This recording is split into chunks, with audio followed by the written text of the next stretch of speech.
Olá, alunos do sexto ano. Vamos dar início a mais uma aula de educação física comigo, a professora Geice, tá bom? Então vamos lá, nós estamos estudando aí sobre jogos eletrônicos, é isso? Iniciamos esse novo conteúdo. E na aula de hoje nós vamos falar um pouco sobre a evolução desses jogos eletrônicos, tá?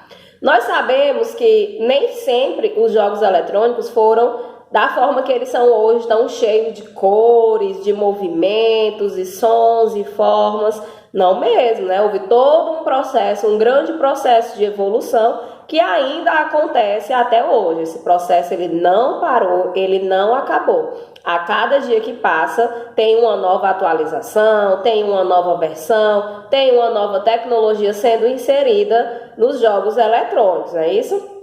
Então, as pesquisas destacam que não é possível ter certeza sobre qual foi realmente o primeiro jogo inventado pela humanidade, primeiro jogo eletrônico. Alguns historiadores, estudiosos, eles afirmam que o primeiro jogo eletrônico tenha surgido aí por volta da década de 1950. Certo? Acredita-se então que o primeiro jogo dessa natureza, desse tipo, tenha sido um jogo chamado Tennis for Two, que foi desenvolvido no ano de 1958. O seu inventor era um físico nuclear norte-americano que, entre outras façanhas, aí também ajudou a criar o radar. E também tenha participado, talvez, aí da criação da primeira bomba atômica, aquela mesmo que atingiu aí as cidades de Hiroshima e Nagasaki, no Japão, durante a Segunda Guerra Mundial, certo? Então, Tennis for Two, que provavelmente aí foi o primeiro jogo eletrônico a ser criado, ele não chegou a ser comercializado, ele não foi colocado à venda e nem foi patenteado. O William, que era o nome da pessoa que inventou ele, o criou como uma forma de entretenimento, de passatempo, para os jovens estudantes que iriam para um evento no laboratório em que ele trabalhava, em Nova York, nos Estados Unidos da América. Esse jogo eletrônico, ele simulava, assim, de forma bem simplificada, uma partida de tênis entre dois jogadores. Aparecia somente um pontinho de luz que ficava piscando na tela e esse pontinho era que representava a bola.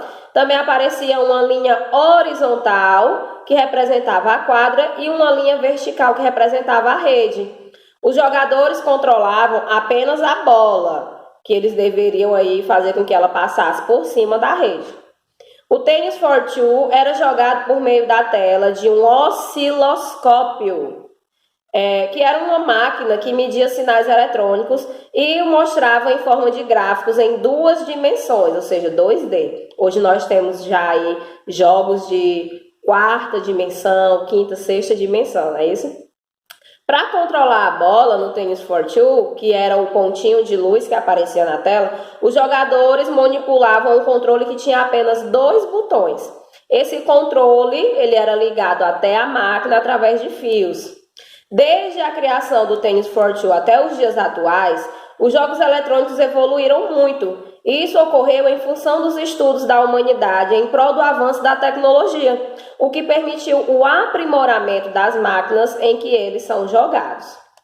Então, nós tivemos aí várias mudanças, né, dos jogos eletrônicos, várias atualizações, principalmente nos aparelhos, nas plataformas em que esses jogos são encontrados, né?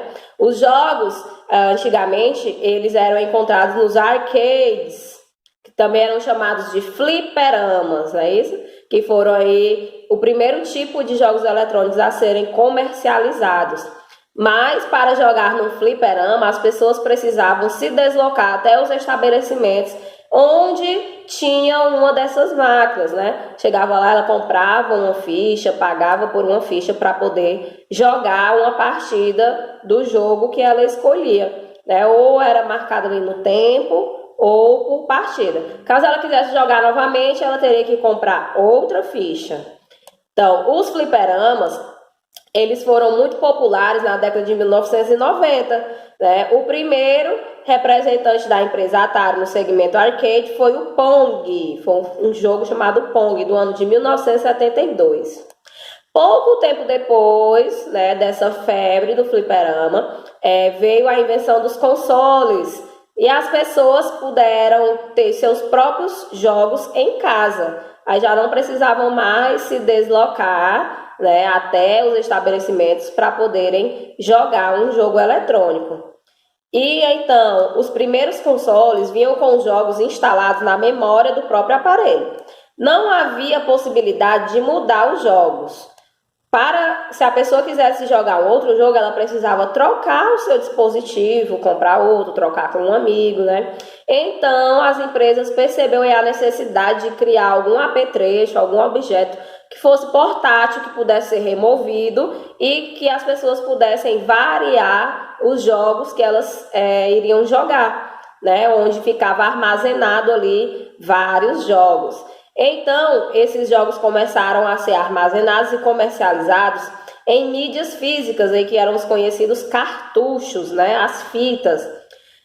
Tempos depois, esses cartuchos foram substituídos aí pelos discos, CDs, DVDs, Blu-ray, que até tinha uma maior capacidade de armazenamento, cabia mais jogos, né, em sua memória.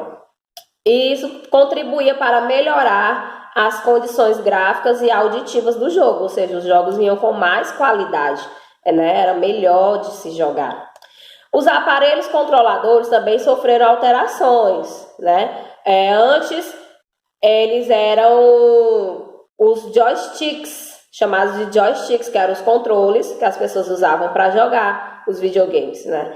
Antes tinham pouquíssimos botões, se conectava até o console por fios. Atualmente, os novos joysticks possuem uma série de botões, né? Se tem uma série de botões, então obviamente também tem uma série de funções, tem alavancas de direção, gatilho, dispositivo de vibração e tem até os que funcionam por conexão wireless, ou seja, sem fio, né? Não tem nenhum fio conectando ele ali ao aparelho. Por muitos anos só era possível jogar sozinho ou com uma pessoa que estivesse ao seu lado. Com o avanço da tecnologia, passou a ser possível jogar online com jogadores que estejam em qualquer lugar do mundo. Fala-se que estamos aí na 8ª geração dos consoles, né? Dentre os muitos aperfeiçoamentos que ocorreram até os dias atuais, um dos pontos marcantes foi o surgimento dos jogos eletrônicos ativos, também conhecidos como Ether Games, né? Porque eles vieram aí como uma revolução na forma de jogar videogame. Tem também atualmente, né, mais modernizado, os jogos chamados aí jogos de realidade virtual, onde o jogador ele se sente, né, fisicamente presente dentro do jogo. Então aí é uma da mais nova tecnologia utilizada nos jogos eletrônicos, tá bom? Então é isso, gente. A gente pôde conhecer um pouco da história, como foi que surgiu os jogos eletrônicos, um pouco das principais mudanças que aconteceram. Na próxima aula nós vamos falar um pouco mais sobre essas mudanças, certo? As características, as diferenças entre os jogos eletrônicos do passado e os jogos eletrônicos atuais, dentre outros assuntos, tá bom? Então eu espero que vocês estejam gostando. Eu creio que é um assunto que chama muita atenção de vocês, né? Que faz parte do cotidiano de vocês.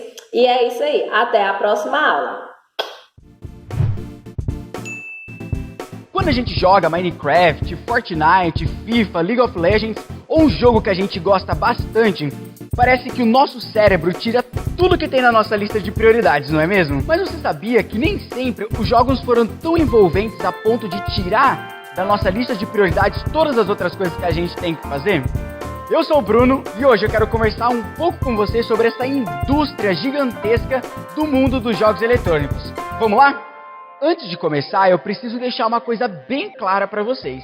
É praticamente impossível explicar sobre a história de cada um dos jogos eletrônicos que foram lançados desde o primeiro jogo lá atrás.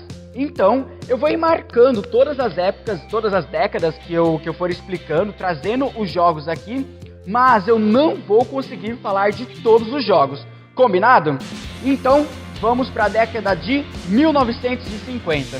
Lá atrás, nos anos ali que compreendem de 50 e até 59, nós tivemos dois grandes lançamentos que marcaram época. É claro que é muito difícil eu falar pra você, marcou época ou não marcou época, porque a galera mal sabia o que eram os jogos naquela época, jogos do tipo eletrônico, tá? Mas em 1952, nós tivemos o X Bolinha X. Não, nós tivemos o Bolinha X Bolinha. Que o Bolinha X Bolinha, ele era aquele jogo da velha que a gente conhece hoje, que muitas vezes a gente faz com papel, com os nossos amigos. E mais pra frente, em 1958, nós tivemos o Tennis for Two, que foi um jogo lançado, não lançado para todo mundo, cada pessoa ter um em sua casa, mas foi um game que ele foi mostrado em uma exposição no Brookhaven, que era uma exposição para mostrar o poderio militar americano. Então, para que eles mostrassem tudo que eles conseguiam fazer, eles fizeram esse game para entreter as pessoas que estavam visitando aquele espaço ali. Então agora, vamos para a década de 1960. Aqui em 1960, eu vou trazer apenas um game que se destacou nessa época, que foi o Space War. O Space War foi lançado por Steve Russell, e Steve Russell foi um grande programador, mas eu já expliquei sobre ele em um outro vídeo meu e eu não vou falar sobre ele agora, beleza?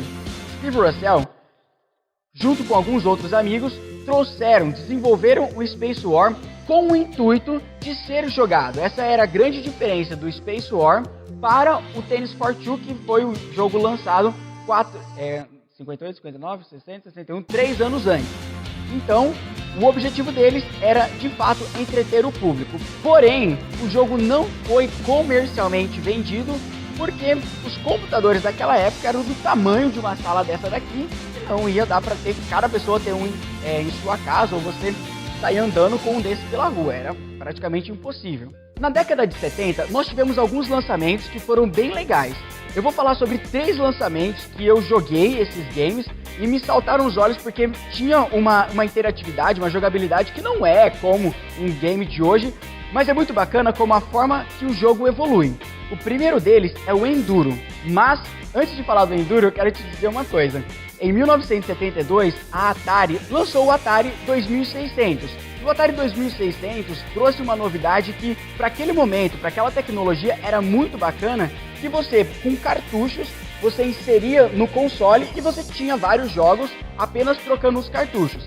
Então, 3 games que se destacaram foram o Enduro, era um jogo de corrida que começava com um pontinho na tela e esse pontinho ia se dividindo conforme você ia se aproximando, formando as linhas laterais da pista. E aí você ia com o seu carrinho pra lá e pra cá, os seus adversários, eles iam aparecendo do nada, assim, eles apareciam no game, e aí você tinha que ir pra lá ou vir pra cá e dar o seu jeito, porque essa era a forma de jogar o Enduro. O que é bacana é que, às vezes a gente tá acostumado com um game que amassa o carro, que destrói a pista, que pega fogo, que explode, mas o Enduro, ele, quando colidia com alguma coisa no cenário, ou ele colidia com um outro carro, ele apenas desacelerava e aí devagarzinho ele ia acelerando e você ia embora. O Enduro foi um jogo bem bacana que marcou 1972.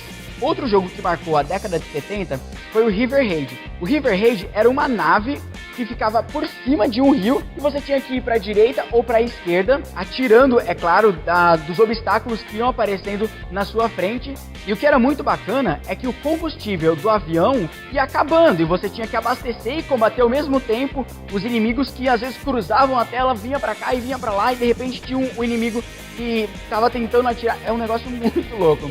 O River Raid ainda está disponível para ser jogado. E, como eu estava falando, para que você abasteça o avião, você tinha que passar por uns retângulos disponíveis ao longo do cenário.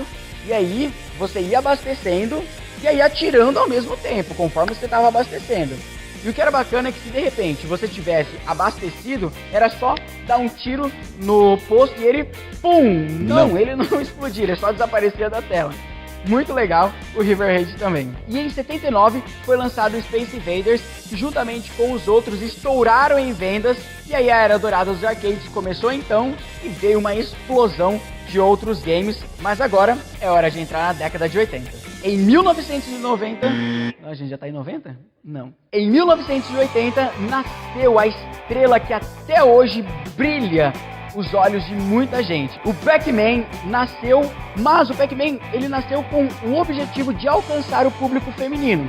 Ele foi projetado porque naquela época havia uma entrada muito grande de homens jogando e etc. E aí o público feminino não tinha um game que fosse pensado especificamente para eles. Mas o Pac-Man deu muito certo e alcançou tanto o público feminino quanto o público masculino. Na metade dos anos 80, ali em 1985, houve um pequeno problema. O que aconteceu foi o seguinte: a indústria percebeu essa movimentação de várias pessoas comprando consoles, comprando games, e outras empresas entraram no mercado de jogos eletrônicos e começaram a produzir cartuchos que não eram tão legais assim, com experiência de jogos horríveis. E aí a indústria se saturou e os jogadores então deixaram de jogar. Certo eles, porque a experiência de jogo era péssima. E aí, uma indústria que estava faturando 3 bilhões de dólares em 82, ali em 85 faturou apenas 100 milhões de dólares. Mas aqui cabe uma ressalva. A Sega e a Nintendo, ao invés de se deixar abalar por essa indústria teoricamente fracassada, eles entenderam que havia espaço ainda para lançar novos consoles e novos jogos. A Nintendo veio então com o famigerado dela, NES. NES? Não, é isso aí. A Nintendo veio então com o seu Famicom, o famigerado NES, Sistema de Entretenimento Nintendo, que trouxe um pouco mais de credibilidade para o mercado de jogos eletrônicos. E aqui nesse momento, com o NES, nasceram o Super Mario, The Legend of Zelda e o Final Fantasy. Mas aí, para acabar com a fama de jogos mal produzidos e jogos horríveis em experiência, a Nintendo criou o selo de qualidade Nintendo, que era um tipo de processo que os jogos eram submetidos para então ser publicados através da própria Nintendo. É nesse momento que nascem as empresas third party, que são as empresas que produzem jogos para determinados tipos de console.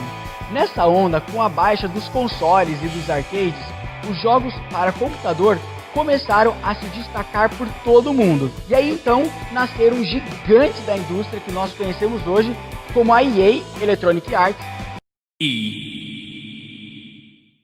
a Sierra e a Activision e algumas outras empresas. Os computadores tinham como novidade a interface gráfica deles e o mouse, que era só empurrar ele para lá ou trazer ele para cá e clicar no lugar desejado para executar alguma ação. A década seguinte, de 1990 até 1999, obviamente, porque é a década, né? Nós tivemos um escândalo de avanço tecnológico da indústria dos jogos eletrônicos. Nessa década, o Mario, que já vinha sendo um sucesso absoluto, ganhou uma nova versão, o Super Mario World, e a Sega trouxe o competidor direto dele, o Sonic, que emplacou em sucesso de vendas também. Outras produções como Need for Speed, Mortal Kombat, Street Fighter, Warcraft foram lançadas nessa época. E esses lançamentos vieram principalmente com a ideia de você se identificar com o personagem e aí sim desbravar o mundo ou vencer a missão ali que está sendo proposta pro jogo. Particularmente, eu acredito muito que a década de 90 sofreu esse grande avanço tecnológico, é claro, no mundo dos games, por conta do avanço computacional que foi sentido ali na década de 90. Um exemplo disso é que em 1995 a Microsoft lançou o Windows 95 e em 98 a Apple lançou o iMac. E a internet começou a dar passos mais efetivos para se tornar a gigante que ela é hoje. É claro que ela ainda era pequena, não era nada tão explosivo quanto é hoje. Por exemplo, você está no banheiro e está usando a internet, você está dentro de uma bolha, você está, enfim, você está onde for, onde seja que você estiver, você está usando a internet. Mas naquela época não era bem assim as coisas. Nesse momento, o mundo viu nascer os jogos 3D, a terceira dimensão veio à tona, trazendo uma experiência muito mais realística e uma jogabilidade muito melhor. E aí na minha pesquisa, o primeiro jogo 3D que eu encontrei em relatos foi o Battlezone. O Battlezone, ele era apenas polígonos e linhas, e aí você ia comandando um tanque de guerra e ele ia destruindo o cenário.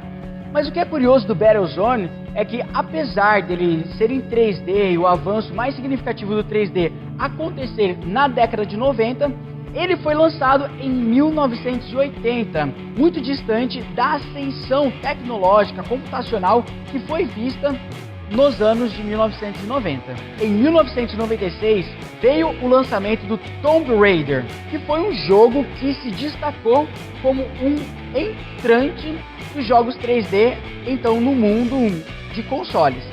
O Tomb Raider ganhou um prêmio para a personagem Lara Croft como a melhor...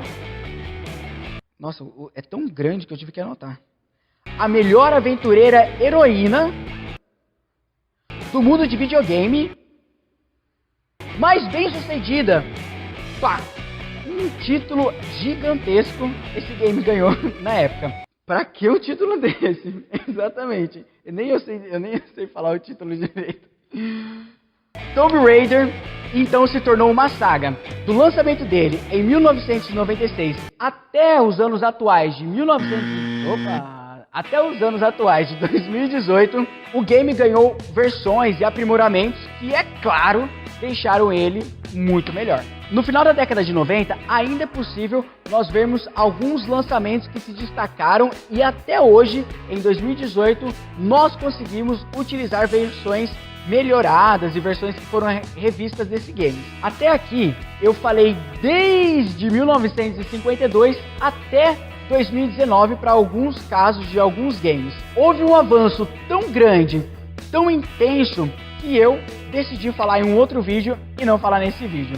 E antes que você reclame, antes que você taque uma pedra em mim, eu quero te dizer que vai ser melhor a gente fazer dessa forma, porque a gente vai ter mais espaço no próximo vídeo para falar sobre jogos que se destacaram muito, e seria muita injustiça eu cortar alguns jogos do que parar o vídeo aqui e falar sobre eles em um outro vídeo.